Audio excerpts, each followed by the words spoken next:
Ogilvy as a whole, as a group, is, within WPP, is probably the largest marketing services group under one brand in the UK. So it embraces everything from advertising, direct marketing, interactive and digital, healthcare communications, design, packaging, promotion, activation, pretty much the whole gamut of marketing services, with one or two exceptions. I've been at Ogilvy, and this is slightly unusual. I've been at Ogilvy uninterruptedly, well, more or less uninterruptedly, for 20 years.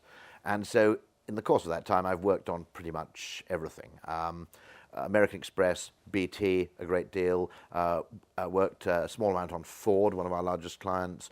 Quite a bit on IBM. Before that, on Microsoft, on Compaq. I've also most recently worked in a few other financial services brands. Presently working on doing a little bit of work for Zurich.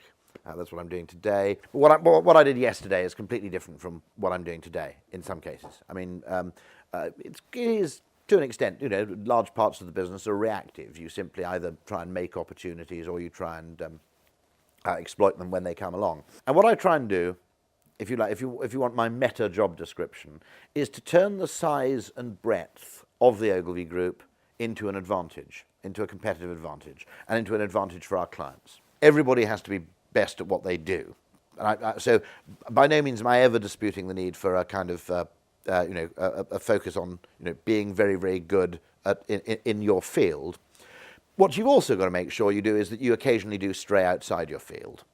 That you don't become so focused on doing one thing brilliantly well that you overlook the fact that the answer may be something else. I probably wanted to work in advertising when I was 12 or 13, and I just loved advertising. What I think inspired me to do it, in truth, is that I suppose, there's a rather nice quote from Eddie Izzard where he says, "I'm not a capitalist, I'm a creativist.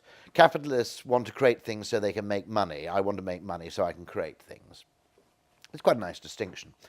I think the reason I went into it is that I have the temperament of a business person. My father was a small businessman. I like business. I respect business. I'm fond of it. I'm perfectly comfortable with good ideas dedicated to increasing a client's profit. I don't have any feeling that that involves compromise or anything of the kind. Everybody's path into this business probably has a fair amount of accident in it. It's not one of those pretty linear professional careers where, if you hold onto your hat and keep your nose to the grindstone for 5 years, you will progress automatically from X to Y.